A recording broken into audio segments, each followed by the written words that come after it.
Time is ticking, the frost is creeping in, and Parker Schnabel, he's backed into a corner weeks away from the end of season 15, and the dream of hitting 8,000 ounces feels like it's slipping further and further out of reach. The ground that once glittered with promise has turned silent. Roxanne, the wash plant Parker depends on, is dangerously close to grinding to a halt. Why no more pay dirt? You'd think with 95,000 acres of claims to his name, Parker would be spoiled for choice, but the cruel reality of late fall in the Yukon is this frozen ground is useless ground, and that means every second he spends standing still is a second lost forever. So now let's rewind. At the beginning of the season, Parker put all his chips on the long cut, a vast excavation project that he believed would fuel his gold dreams, a bold move, a hopeful one, maybe even reckless. But in Parker's world, fortune favors the bold, doesn't it? He threw everything at it. Money, machines, manpower. And for 5 months, foreman Mitch Blaska led the charge. All right, this is it right here. This scoop makes the first truckload of pay heading to a wash plant at Dominion. Let's do this, woohoo. They fought mechanical breakdowns. They shoveled through frozen pay. They labored under skies that promised gold but delivered frustration. And now it's gone. The long cut is exhausted. The dirt's been stripped. The last few golden flecks have been shaken out. All that remains is a massive empty pit, and a crew staring into it wondering what went wrong. There's no backup plan. No plan B, and that's the problem. Parker's got multiple wash plants running. That's the good news. The bad news, Roxanne, one of the critical work horses of his operation, is dangerously close to shutting down. She's out of pay dirt, and unless Parker finds a new patch to dig fast, she'll be sitting idle.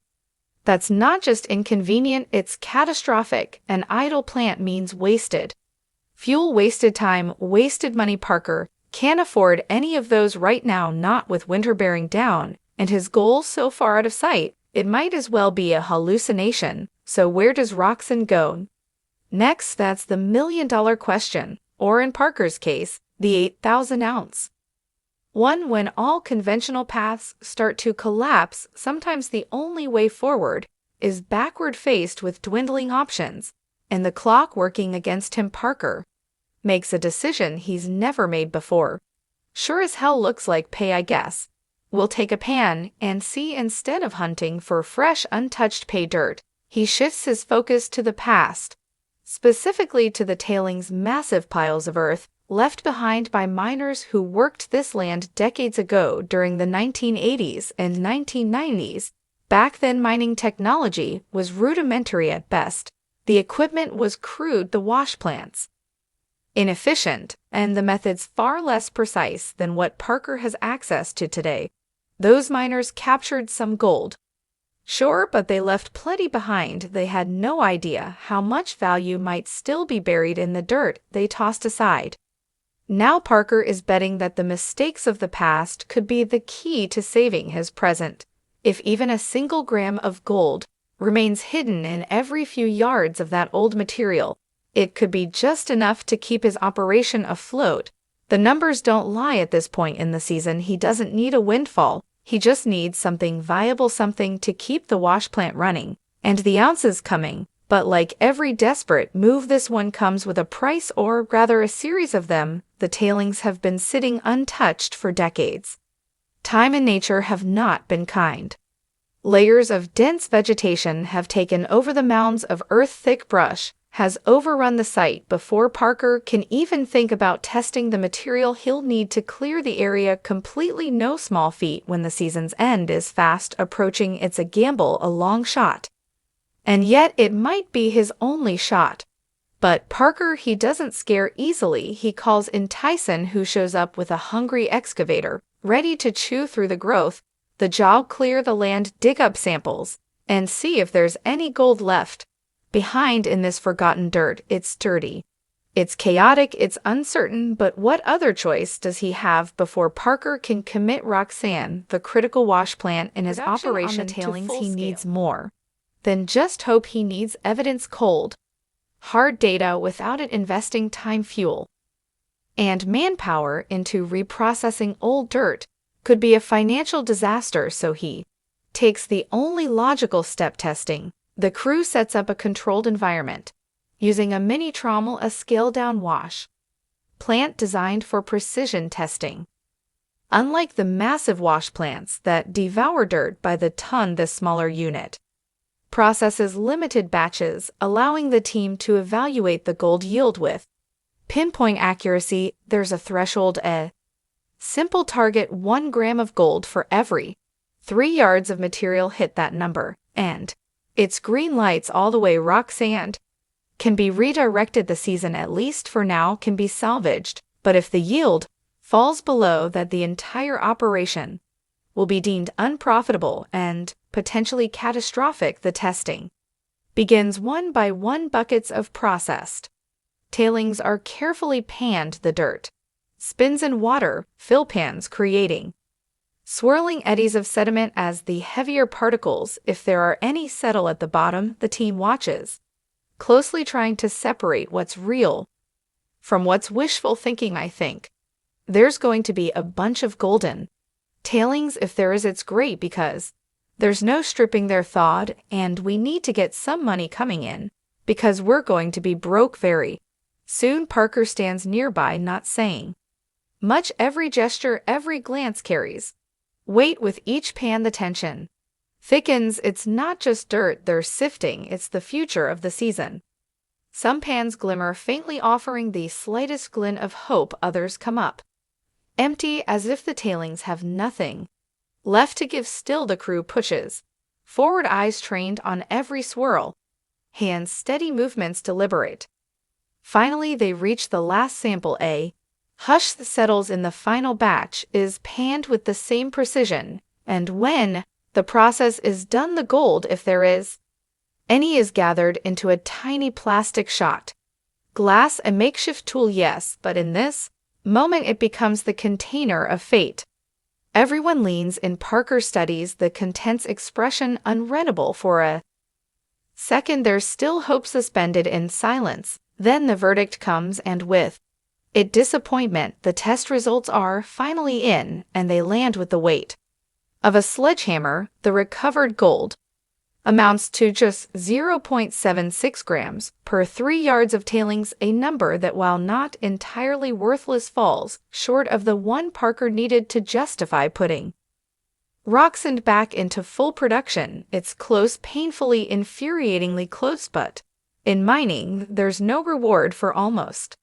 The numbers don't lie, and just under still means a loss. Parker and his team crunch the math. Every factor is considered: diesel for the machine's wages, for the crew and maintenance, for the equipment. Add it all up, and the conclusion is as bitter as the cold Yukon wind. After all the effort, they've netted just $50 in profit from the test. $50, that's not a win, it's barely a consolation. In fact, it feels less like a result and more like an insult, a reminder of how unforgiving this business can be. Are they in here? Yeah, there's a few in there. It's so annoying. Overall, it's very lean. I've got to talk to the guys about it and figure out what we're going to do. Parker doesn't react right away. He doesn't lash out. He doesn't vent. He just stares at the numbers in silence, jaw-set eyes unreadable. The disappointment is etched into every line of his face. The weight of the season is bearing down heavier now than ever before. Then finally he says we should stop losing, but no one believes he means it, because if there's one thing that defines Parker Schnabel, it's that he never walks away, not when the odds are bad, not when the gold is thin, not even when logic suggests he should. He's not done, not by a long shot.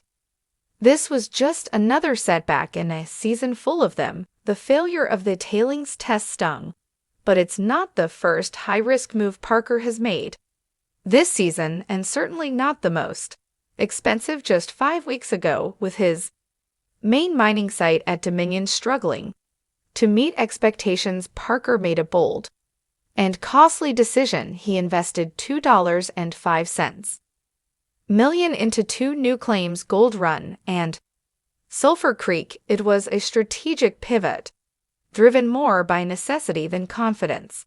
Dominion wasn't producing the season was slipping through his fingers he needed. New ground fast on the Indian River right. And so that crew that's down there, they can bounce Bob over it there, and saw these pits out Sulphur Creek in particular, seemed like it might turn things around. It carried the promise of untapped gold, and his crew wasted no time attacking the site with full force. For 3 straight weeks they worked it hard, hauling dirt, running pay, pushing their machines and themselves to the limit. And for a brief moment it looked like the gamble might pay off. The numbers started climbing. In just under a month, they pulled over 570 ounces of gold from the site. It wasn't just a boost, it was a breath of fresh air in an otherwise suffocating season. Spirits rose, the crew felt energized. Maybe, just maybe, this was the break they needed. Was this the pivot that would pull Parker back from the brink? Would Sulphur Creek be the lifeline that turned a near failure into a stunning late-game victory? It certainly seemed that way until the weather turned, and everything began to freeze just as Sulphur Creek began to show signs of becoming Parker's last-minute rescue. The Yukon reminded him who's really in charge. Winter, quiet and merciless, made its move. The thawed surfaced dirt, what little there was, ran out fast. The rest of the ground, once potentially rich with gold, had turned to stone under the creeping freeze. Overnight, the operation went from active to abandoned. The machine stopped running, the gold stopped flowing, and just like that, Sulphur Creek was out of the picture, with the long cut already mined out, and Sulphur Creek, now frozen solid. Parker's once massive mining effort had been reduced to a single thread bridgecut, one wash plant, running solo, trying to keep an empire afloat. But everyone knows the truth: bridgecut wasn't designed to carry this kind of weight. It's dependable, yes, productive, sure, but not a season saver, not by itself, not now. So the question hangs in the air, heavier than ever before. Make me feel good. It makes me a bit nervous, actually. You think with how concentrated the material is down there. I mean, you'd think you'd at least see something, but it's not like we're just going off of a gut feeling. Where does Parker go from here? Because the ground isn't just cold, it's closing in. That target, 8,000 ounces of gold, was never going to be easy. But now, with the clock ticking louder and louder, it feels downright impossible.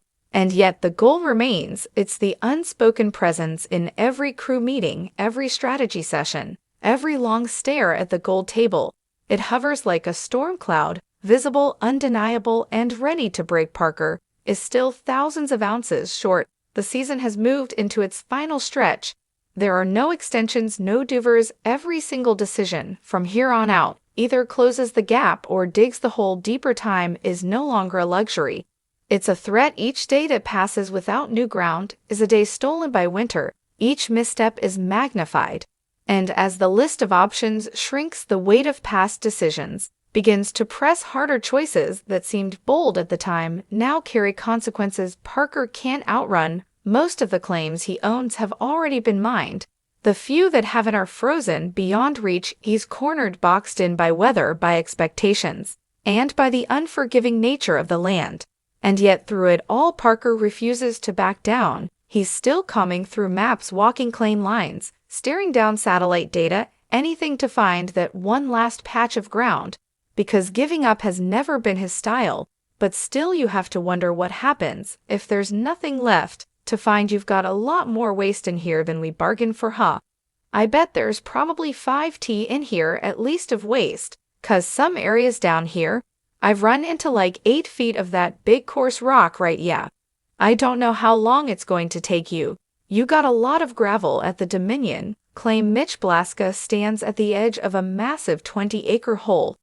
The long cut, it's not just a pit, it's the physical imprint of a season's worth of sweat, frustration, and stubborn willpower. 19 weeks of non-stop excavation, machines pushing dirt around the clock, crew members working through breakdowns, freezing winds, and endless setbacks.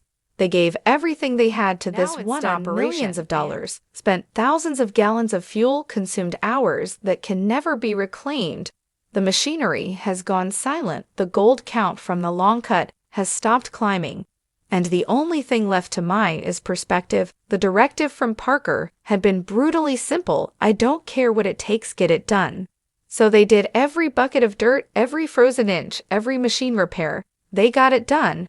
But standing there now with the job behind them, and no next step in place, Mitch feels it, the heaviness, the futility, the eerie quiet that follows the end of something massive. The long cut had once symbolized opportunity. Now it's just a wound in the earth. Back at the base camp, Parker sits at his makeshift office, staring down a mess of numbers that refuse to cooperate. No matter how many times he runs the calculations, the answer remains the same. The math just doesn't add up. Bridge cut is now his only active wash plant. Every other operation, Roxanne, Sulphur Creek, the long cut, they're all offline. One by one they've been shut down, some frozen out by the relentless Yukon weather, others abandoned after coming up empty. What began as a multi-front assault on the gold fields has dwindled into a single fragile operation, and everyone knows it won't be enough.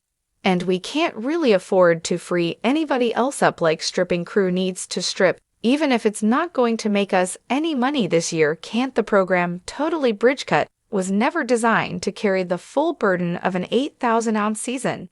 It's consistent, yes, but it's small, and Parker's tally is still dangerously short. The pressure is rising, the ground is freezing, and winter, it's no longer a forecast. It's a presence creeping closer by the hour.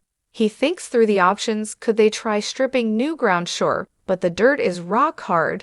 The fuel cost to thaw and move it would likely outweigh whatever gold they might recover. Could they stall and hope for a weather shift? Maybe, but weather in the Yukon doesn't follow hope. Could they pray? No, not here, not now. Parker knows better than anyone that mining doesn't run on optimism. It runs on diesel, manpower, and results.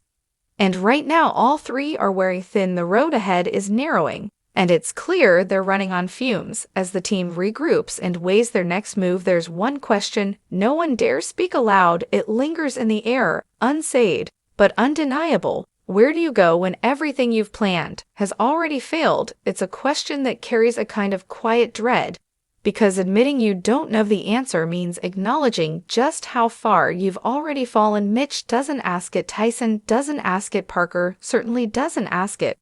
But they're all thinking it. There are no miracle claims left, no untouched valleys with golden streams waiting to be discovered.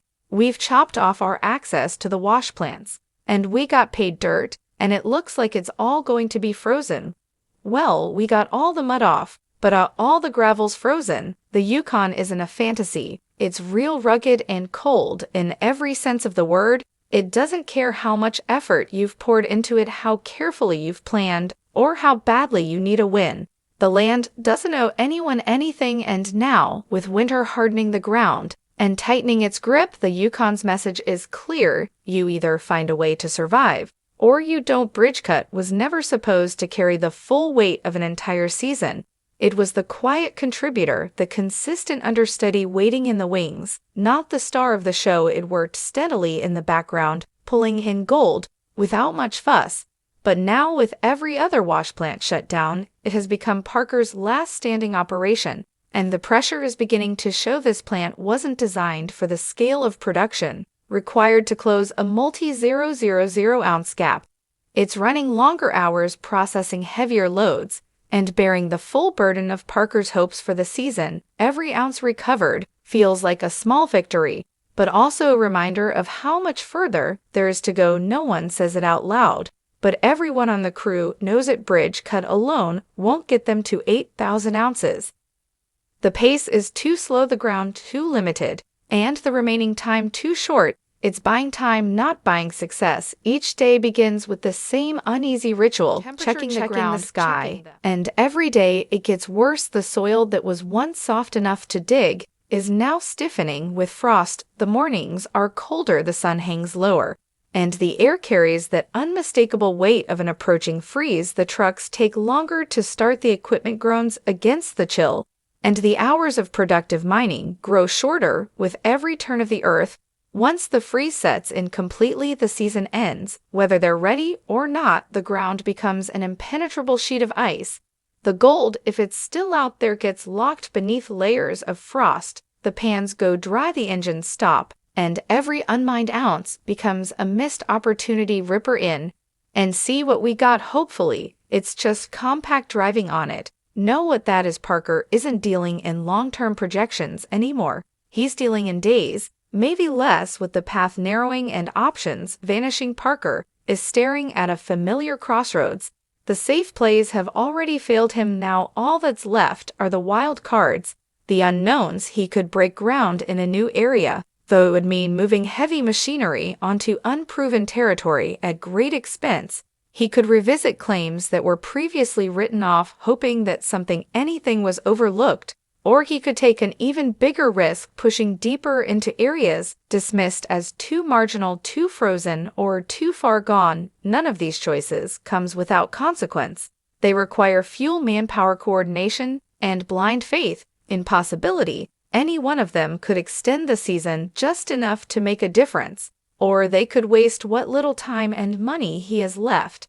But if there's one thing Parker has proven time and time again, it's that he doesn't crumble under pressure. He sharpens, and now, with his back against the wall and nothing but hard ground ahead, he's preparing for one final move. Not because it's safe, not because it's smart, because it's the only move he has left there. It is Big Red's back running. Hopefully we got a lot of gold in that soul box. The end of the week here. It's easy to think of gold as shiny, glamorous, even easy. But this season, it's showing its fangs. Every ounce Parker's pulled has been earned with blood, sweat, diesel, and grit. The equipment's broken, the people are tired, the margins are razor thin. And there's still so much left to lose. There are debts looming, crews depend on him.